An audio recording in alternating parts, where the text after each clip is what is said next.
to complete this with.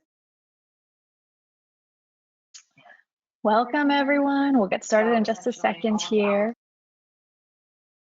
As you're waiting, I have to plug on our main screen, or don't have to plug, but I like to plug. Hopefully you're enjoying all of these webinar series. Maybe it's your first one that you're tuning in for. Maybe you have been following along in season 1 and season 2. But also we have a coffee technicians program that has been recently released. And so you can actually take education in person about a multitude of different topics. I think there's 6 different modules. We're rolling them out and developing them as we speak.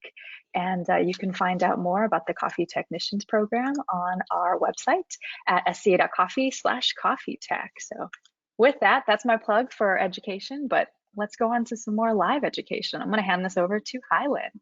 Nice plug, Julie, thank you. So before we start, you guys, one of our associates had a baby. I want to let you guys know that Matt Martin had his kid.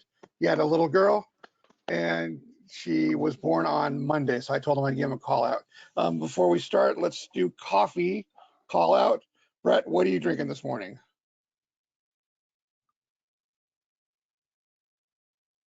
I am drinking, man, I am going to butcher the name, so I'm going to apologize in advance to whoever does, know how to pronounce it. But it is Pete's special offering. It is Guatemala Woo Woo Tanga.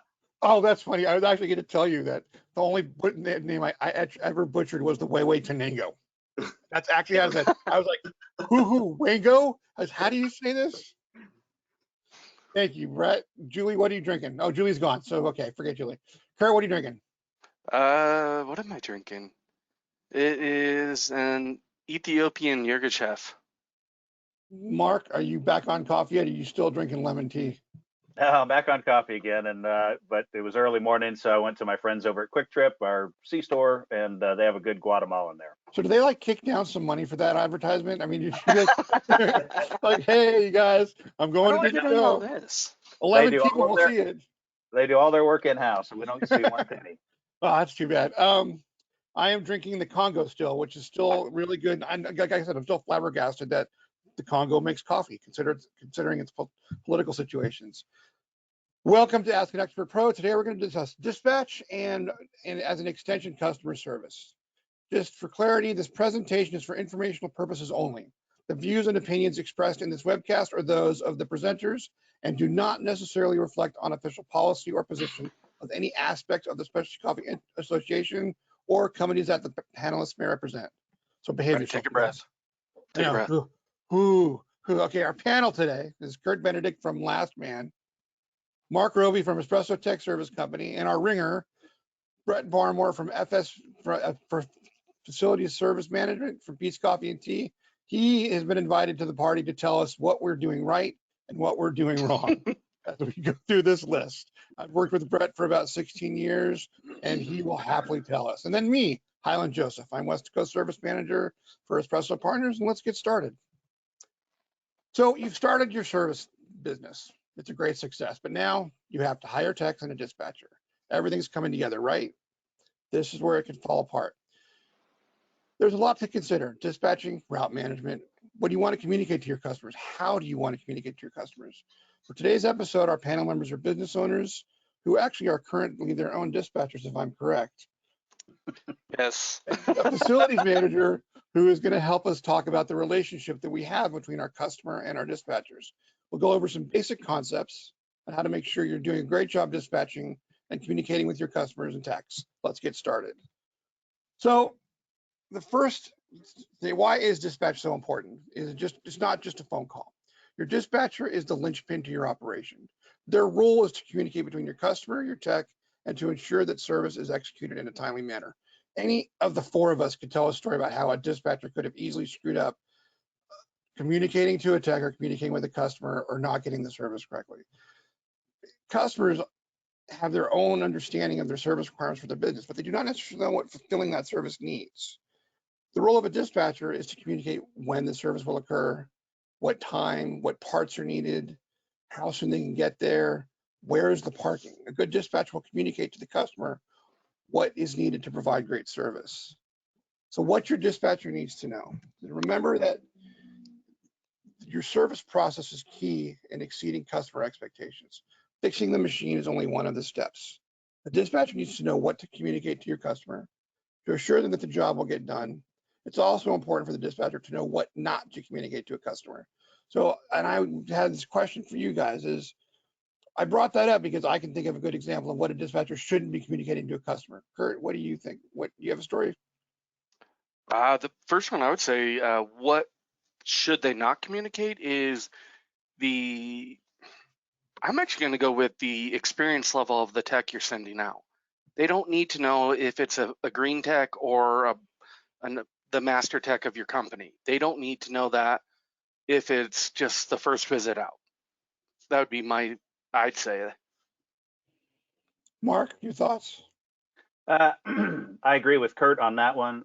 Another one is, don't waste your time telling the customer that, hey, the tech has 4 calls ahead of you.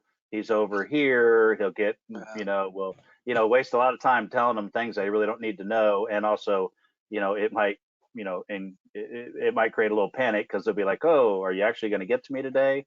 I just like my dispatchers almost to give them as little information as possible. Say, well, we'll calls on the books, we'll get you taken care of. Brett, rebuttal.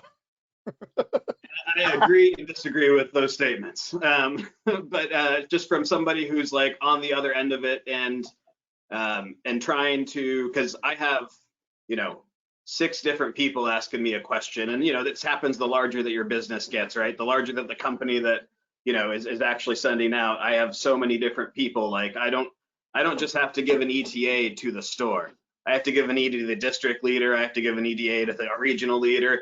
Sometimes if the machine's completely down, I have to give an ETA to accounting, that sort of thing. So I have a lot of people asking me questions about when a tech is actually going to be on site.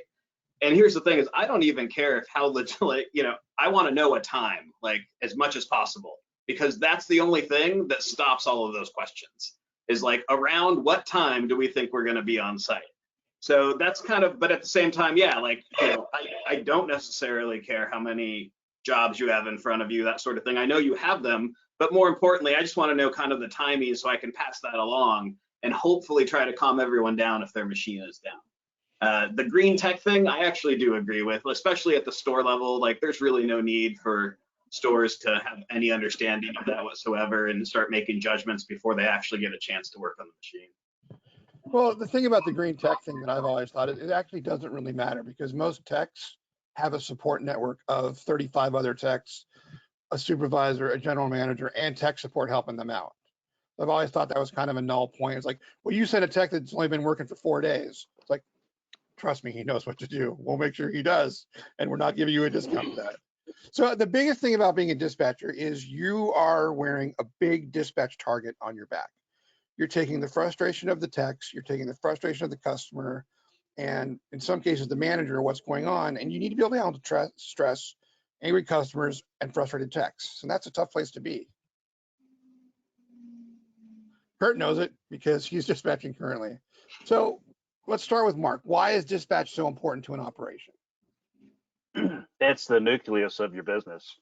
I mean, the calls have to get done. Brett needs to have his, stores taken care of. Kurt and I need to have calls run to make payroll, to satisfy customers, to get customers, to keep customers.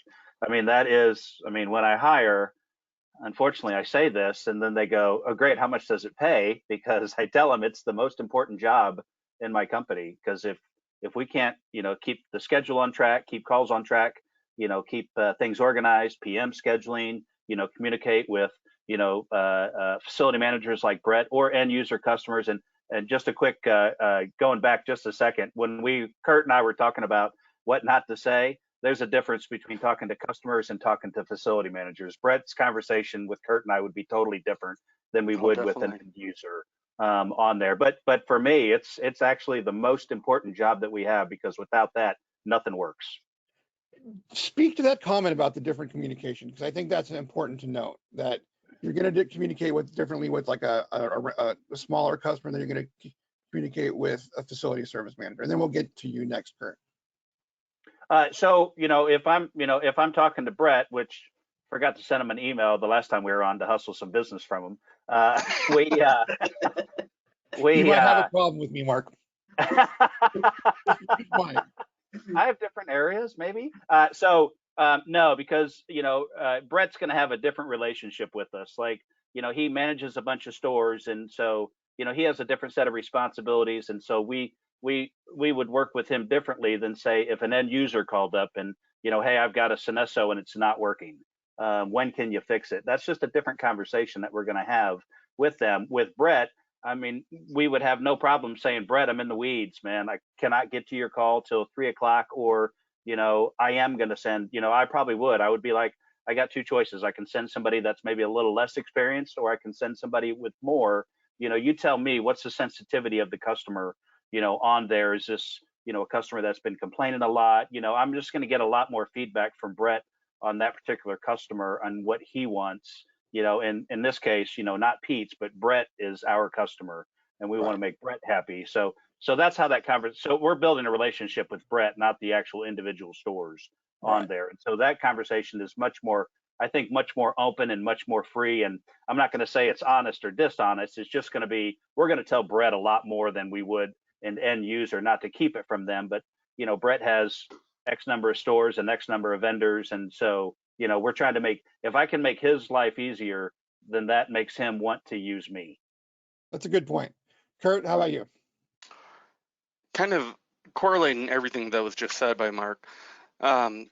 It's really important because of the corporate versus independence. So when you're talking to the facility manager, it's not really so much a dispatcher, it's more like a customer relations specialist that's talking to the facilities manager, because they develop a friendship over time and they're talking day in, day out, nonstop, where a standard dispatcher may just be answering the phone, taking the walk-ins, whatever, and just kind of doing, making sure those people are happy. So there's a difference between, cheery up front, I'm going to answer your phone, I'm going to talk to someone, and keep those people happy as they come in the door, versus like being able to just be blunt with like the facilities manager, like Mark was saying. So it's really important to know who you're talking to, when you're talking to them, and how to handle them, because it can go either way. If you goof up and say to a direct customer that,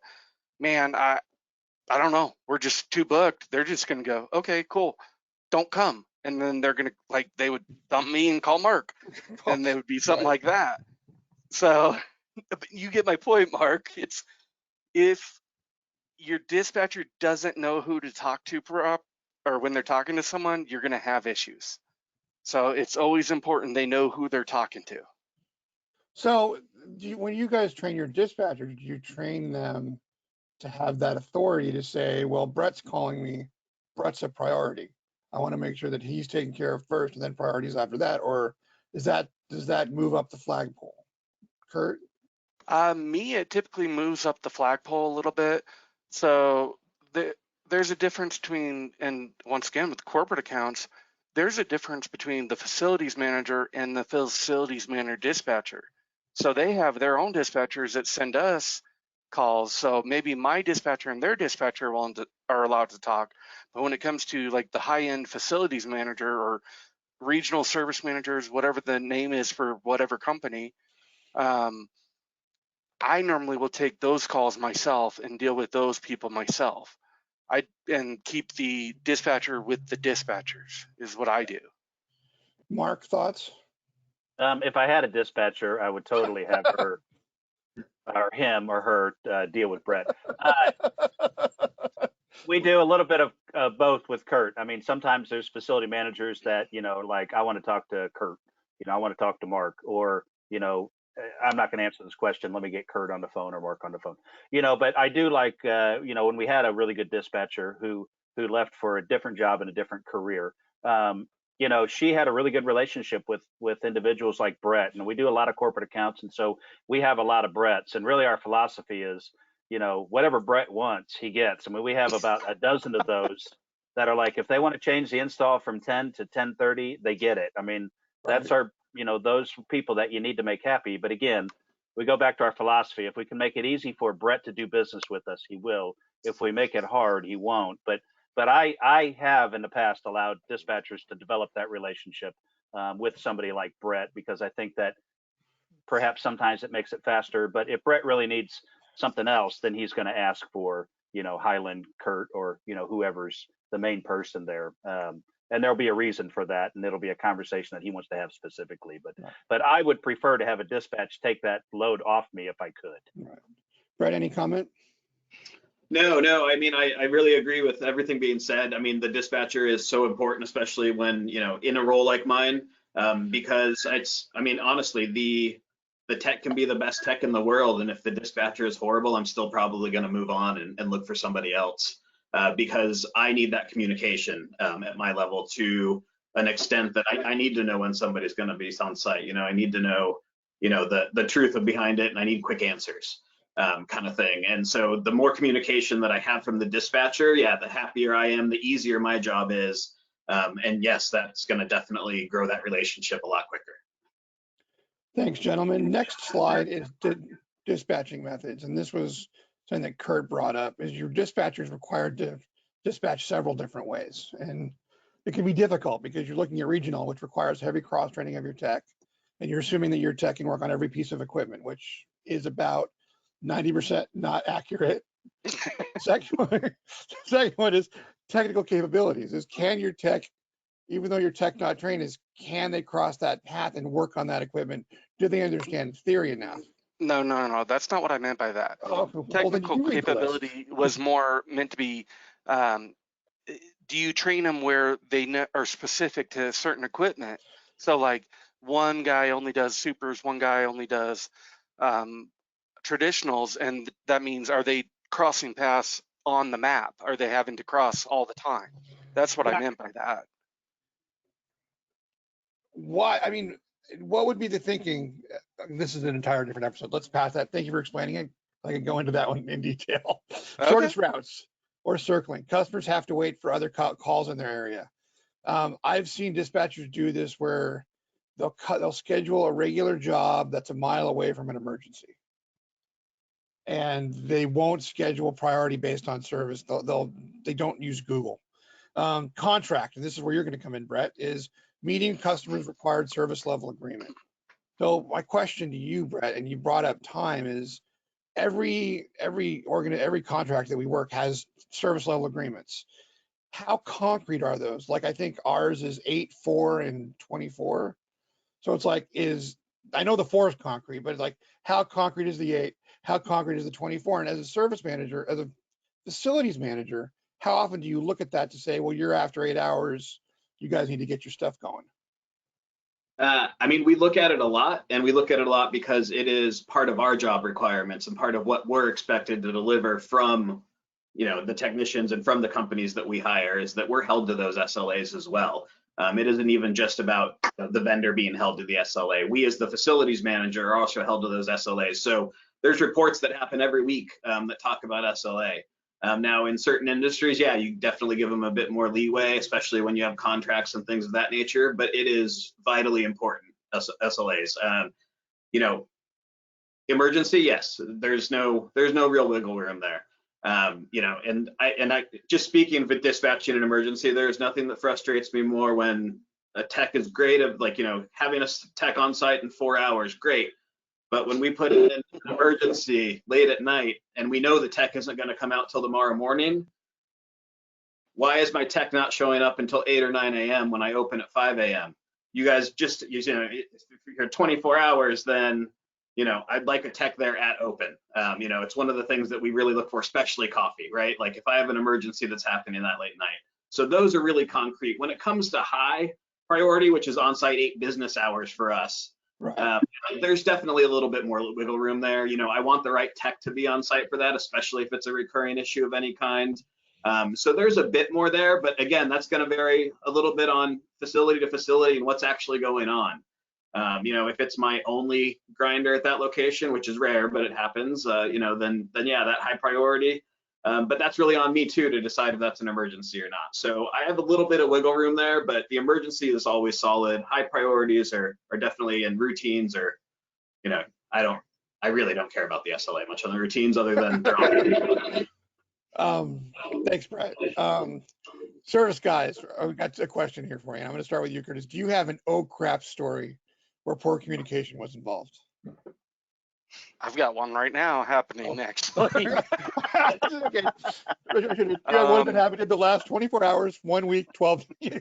It's actually a customer did not, or they sent their information, their approval to get an install done to the manufacturer. So I'm sitting here with the equipment, and someone told the customer that I would be there yesterday to install the equipment. And I'm going, I haven't heard from anyone since April. And what is going on? So now it's going, I'm going to have to scramble somehow to get an install done today. And you know how fun that is.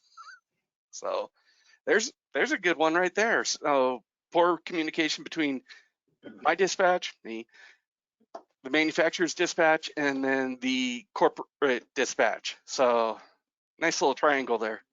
Yeah. Mark, what about you? I mean, we have the exact same issue. We had an install scheduled, tentatively for Thursday. Didn't hear anything about a site readiness. I mean, it's, but that's communication really kind of on the other end. Our oh craps are, when you forget when you just forget about a customer, or unfortunately you make a promise. And I tell people, I'm like, don't ever make a promise you're not going to be able to keep. In other words, hey, we'll have somebody just swing by, to see what's going on, and then they never do. So we've had several of those, and those are, uncomfortable conversations you have to have with your team. But it makes for miscommunication, and it ultimately makes for an angry customer. But we've had a few of those in the past. But the real poor communication comes with, a dispatcher takes a call and then doesn't communicate to the tech that, hey, there's a call out there, and we completely miss it. Customer calls back the next day, and you're like, oh crap. I've got a comment on that, Mark, that might help you. So what I always tell my customers, if I make a verbal promise to them, I tell them they have to send an email to my dispatch and stating, you talked to me, this is what I promised you. And I tell them, if you don't do that and I forget about you, it's your fault, not mine. All bets are off. That's a good idea. That's what I do, and it saved me 100 times already. Where are you? Did you send an email? No. Okay, my dispatcher didn't know I was supposed to have someone come out today. So Gotcha. Yeah, good way to save yourself. So Brett, I'm going to actually skip your dispatcher question importance because you actually answered that. But do you have an oh crap moment where poor communication was involved that actually doesn't involve me? Ooh, that might be a big ask. No, I mean, it's kind of along those same lines, right? Like, especially like, we are that customer that's dealing with the manufacturer at times and trying to get the equipment on site, as well as making sure the electrical line is already laid and the plumbing line is done. And at times, if you're switching out large equipment, it has to happen overnight, and we need the install to happen right at open. Otherwise, we aren't serving coffee all day, and that's always a no-no. So certainly I think those are kind of my biggest oh crap moments, is when something goes sideways, right? Like, I think, Kylan, we had the one in Chicago recently where they showed up with the new urn that morning, and all we got was a note from the electrician on the door saying, couldn't do the work. Little note on the door. Yeah. We didn't have the right plug. We'll come back like later. Never notified anyone else when I had, the tech showing up at 5 a.m. with the new urn to install and start serving coffee. So those are kind of the biggest moments that had happened for sure. My favorite, and this was when I first got started, was we had a big install, 6 machines at a store, and it wasn't Pete's, thank God. It was one of our other corporate customers. We had a big install, and 2 locations were close together. So my team goes out there, installs all the equipment at this one location, pulls all the equipment out. We pallet the equipment out to be junked, and I get a call on Sunday afternoon saying, "Where's my equipment?" And I'm like, "Well, we installed it the other day." And he was like, "No." He's like, "I don't know. I don't see it." And I was like, "No, my team was there and installed it." And so I called the store, and no one ever came. I called the other store that was a mile away, and they had brand new equipment. And the store manager wouldn't give it up. So all of this was because the dispatcher just didn't listen. It was on the same street. The only difference was the address.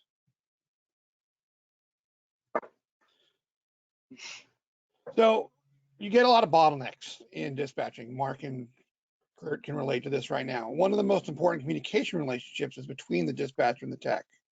Your dispatcher should be able to communicate an accurate description of the equipment failure from your customer to help the techs prepare for the day. I don't know how many times we've sent techs out to a job where, and I hate to point to you, Brett, where they say it's an Astra steamer and it's an espresso machine, or it's a brewer. So what does your dispatcher need to ask when they take the call?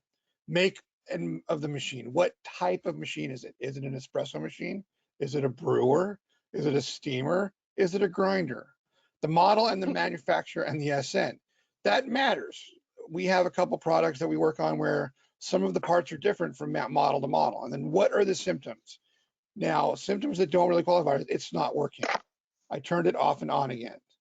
It's, I've got steam and I'm making espresso. It's not working, but I'm not sure what's wrong. And then what are the business hours? So many small businesses don't want people in there during business hours. I can't tell you how many times I've had a tech show up at 10 o'clock for an emergency service to be turned away saying, we're busy right now. Because it's like, okay. And then this is always a good one I think you brought up, Mark, is where do we park? No, Rich Leeson brought this up. Thanks, Rich. So have you ever served a service to college or a campus? It's like, where do you park? It's like even in Boston, where do you park to service it?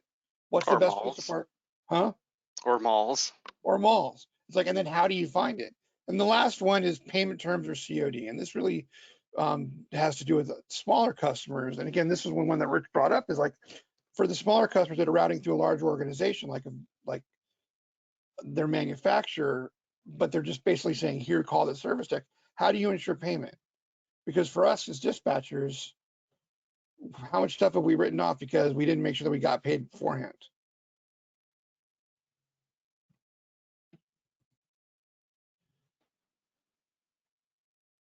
And this is a question for all you guys, is how much do you think poor communication actually costs you?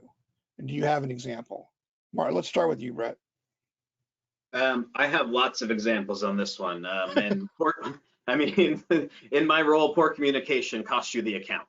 That's the reality of it, is that, that's, as much as, I said it before, as much as, I want the great techs and all of that, if I can't have communication, if I don't know what's going on, then I need to move on because I have too many people to answer to, and I can't afford to spend all of my time on coffee. I manage every single aspect of the store, from landscaping, outside of the building to everything inside of the building. So I have a lot of people I talk to throughout the day.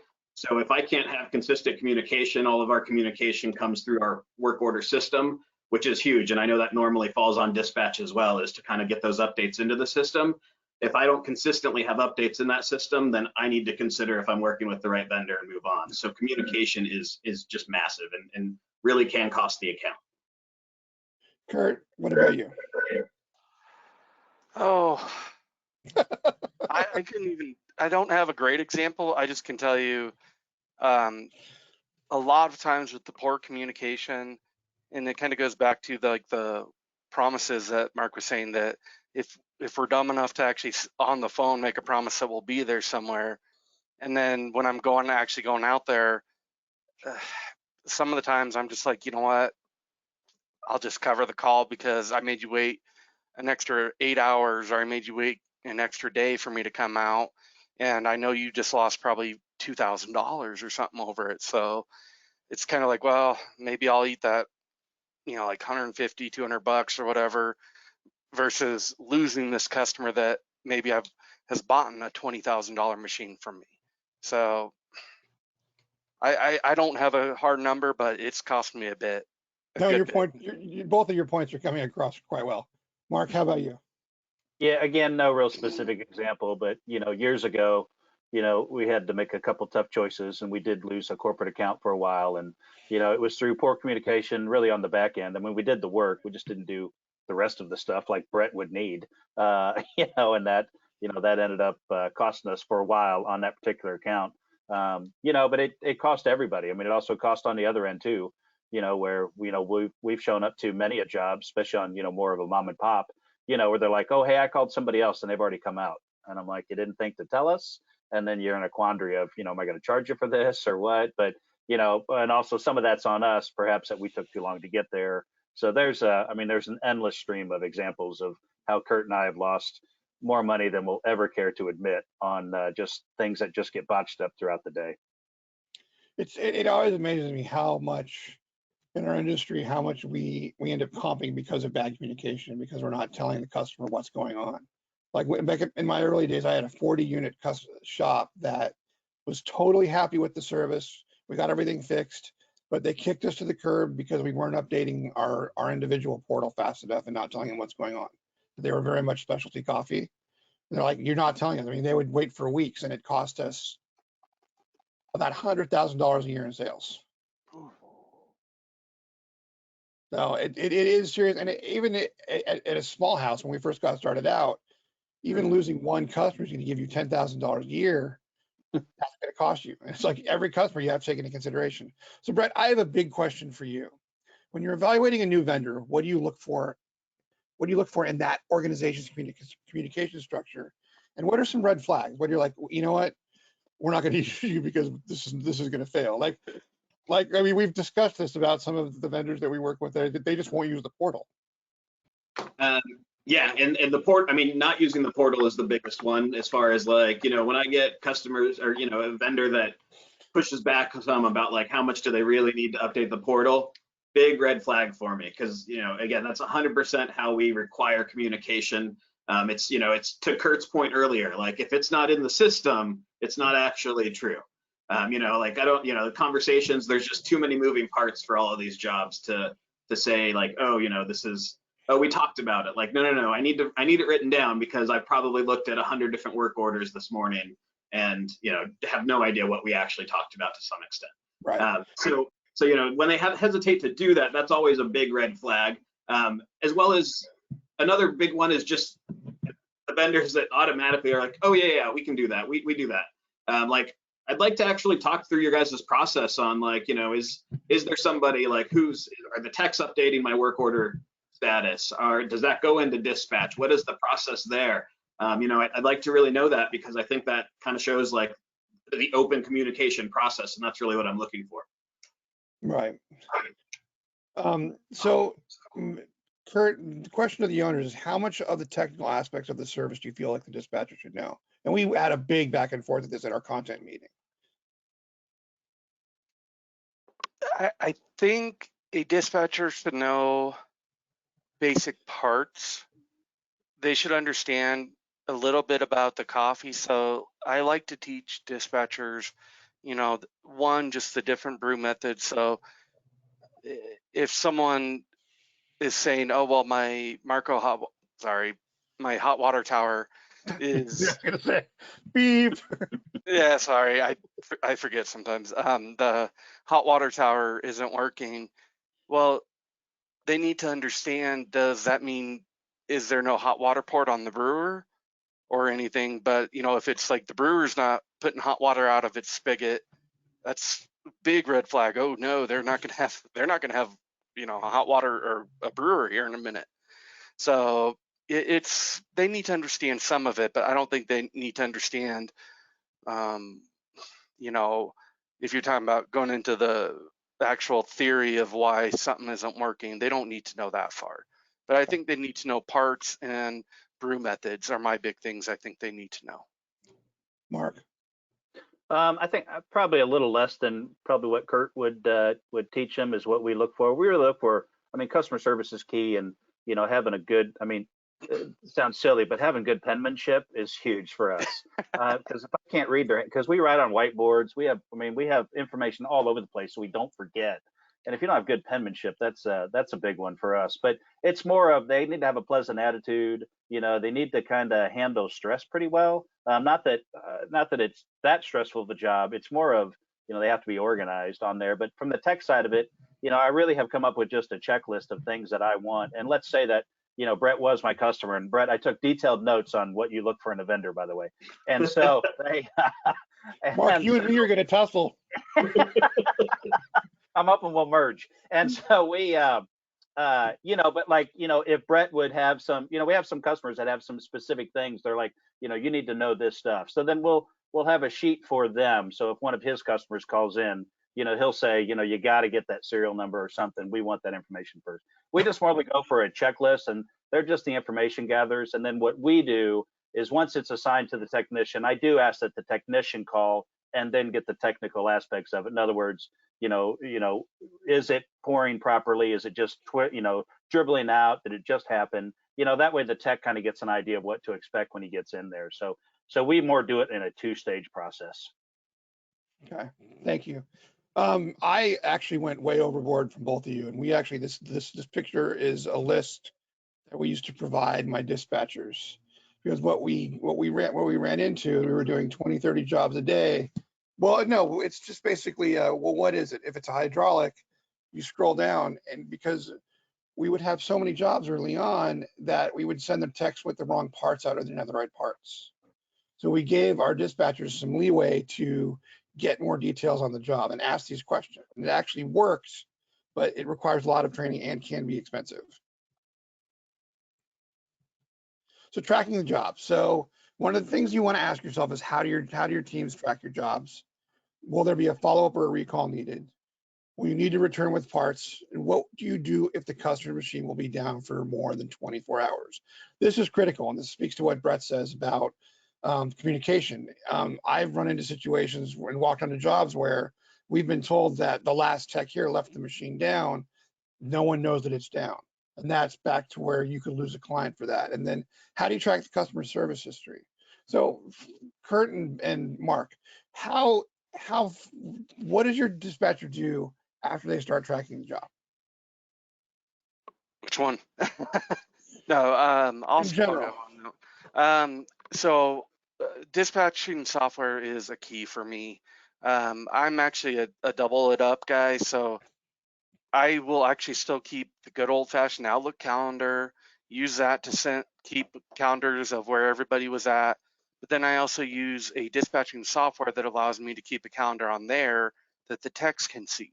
So I have it kind of doubled up for me. But the software allows us to, just say, let's pause it. Let's put it on hold. It needs parts ordered. It allows the tech to take their stuff or relay the information instantly to the dispatchers without having to get on the phone. I mean, I still like them to call, but that's some reason the techs just don't want to call the dispatchers. So I just go, okay, just do your app, use the app, fill out your paperwork there, relay the information through that, and just send a quick little message through. We actually use a messaging program also to send information back and just send something to the dispatcher just saying done, parts on order, whatever. Just let them know is what I tell them. Okay. So that way, yeah, it's dispatching software. You got to do it. You got to use it. Otherwise, you're going to lose out. We'll actually discuss that a little bit after this. But, Mark, how about you? I'm on the same page. I mean, we did Google, we did a lot of Google products for years, spreadsheets, kind of did a double entry, like Kurt said, just to, kind of have a back trace to make sure you didn't forget anything. I mean, it's very cumbersome. We moved to a software program. We looked through everything. There is no perfect dispatch software. Kurt will probably attest to that. You sort of have to make do. It makes it hard, but you have to do that, and then you have to know it, but you still have to keep track of all the jobs too. So it really, the software only does, it's just a tool, but it's really the person. As far as follow-ups and things like that, because we do a lot of corporate type stuff, like working with a guy like Brett, at another company, they usually do all the follow-ups for us, to make sure everything is good, or things like that. If we have a small mom and pops, I'll usually try to make a call in a day or two, or send an email and saying, hey, is everything good? Typically no news is good news in our business. But every once in a while, if you want to, build that relationship, sometimes a phone call really helps. We need to do more of that. But again, it would help to, be able to find a good dispatcher or dispatchers. And that has been a real challenge that I know I faced, and I think Kurt as well. Thank you. One of the ways we did it at Pacific Espresso, which I've actually always thought was really efficient, is one of our owners had been a former nurse. She managed every ticket like a medical case. So when it opened up, and it actually works, and whoever the dispatcher was assigned to, they would treat it like a medical case until the case was solved and it was moved on to billing. What I found was that by doing it that way, the dispatcher was able to manage it in such a way that they knew every step of the way what was going on, what parts were needed, what the status was. So when Brett called, here's your point person for this job. They're working on this job because we didn't go, it works really well with installs too. I have a question for Brett that's a little non sequitur. Then we're going to open the floor to questions from our viewers. Brett, how important is it that the tech understand how to make coffee and the process behind coffee? This is a fight question between a lot of people. So I'm curious what your end of it thinks. I personally think it's super important. You know, I mean, I at the end of the job, I expect my coffee to taste like premium coffee. You know, if a tech doesn't know what that tastes like and you know that and how to make it properly, you know, how are they supposed to be the one judging like, yes, it works.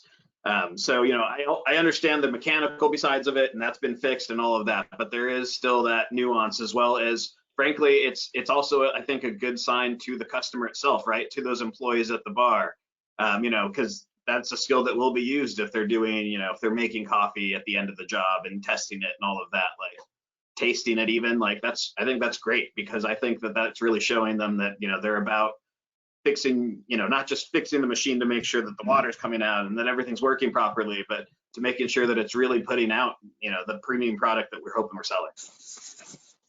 Thank you. Before we do wrap up and your guys' questions, we have a question from Katie Thompson. Any dispatch software that you would recommend? And Brett, actually, I'd like you to talk about maybe how you work with Office Tracks, what we work with, how useful it is, but we can't recommend specific dispatch softwares. But what do you guys look for, Kurt, when you're evaluating a dispatch software? The capability to make it adapt to what I need. So if I can change the terminology that's in the software, can I customize the invoicing or the work order sent out, and is it mobile capable? So, and what I mean by that is there a secondary app that or you have the desktop software, and then is there an app on the phone that can let the tech and the dispatcher talk instead of just creating a work order on the desktop and emailing it? So I want something that the communication goes both ways on it. Mark, how about you? I mean, the dispatching software is, I mean, been a challenge. I mean, I looked at probably 30 of them. You know, we picked one based on a recommendation from another customer, or not a customer, another service provider in Southern California. And she had been through the same road of trying to find something. And what we use it's okay. I mean, you have to kind of make a lot of modifications or workarounds, I guess is better, to kind of make it work. But there isn't one package that works for us on there. You know, if you're in the HVAC business, you got tons of those because everybody wants that. You know, there's plenty of software for that, it seems, but those don't really transfer over to us in the coffee business because we just get different information. So, you know, it's been a challenge. I mean, we're still looking at different softwares now. If I had somebody with the ability, you know, I'd almost have somebody write my own from scratch because I know what I want. I know what I want, but I can't, you know, but we don't have it. And, you know, everybody says they're, you know, somewhat customizable, but, you know, just adding a user field or whatever, that doesn't really work for us. So, you know, that's just been a real challenge and something that, you know, if anybody's listening, that's a programmer, that is a wide open market. Brett, how do you work with it with the system that we work through? I mean, I know that like every time you want to make a change, it's $5,000. It's expensive. Yeah, it's expensive. But and here's the thing is, like, you know, I was the main person in the company that actually, you know, did all the research of all these different dispatch options for what you can choose, and there's so many out there, and they're all fairly similar to some extent. I mean, lots of the shitty ones are just basically like dressed up pivot tables in Excel, but they have some of the other ones too, but it's really, and none of them are perfect. Like, I have never found one that I was like, you know what, that's perfect. So it's really a matter of, do you want to take the time to submit to a company that might offer the most that isn't going to offer you any customization, or do you go with that smaller company that maybe does offer customization, but it comes with a really high price? I've never found anything that's perfect for any industry when I've done any research on it. There's always something, and we've gone the route of choosing to do customizations for specifically for how we want to work, and I think we're with a great company now as far as getting them done. They're a lot slower than you want them to be, but that's always the case. They're always expensive just because that computer programming time is just ridiculous to get it done. So, I think it's important though, no matter what, though, that's still 100% of, like, I spend 95% of my day in my dispatching software system. That is where all communication needs to come through, everything needs to come through. So no matter what it's like, I just kind of got to figure out how to work with it and use it as best we can. Yeah. So I've got two questions, and then we'll wrap it up, from Mary Pineda.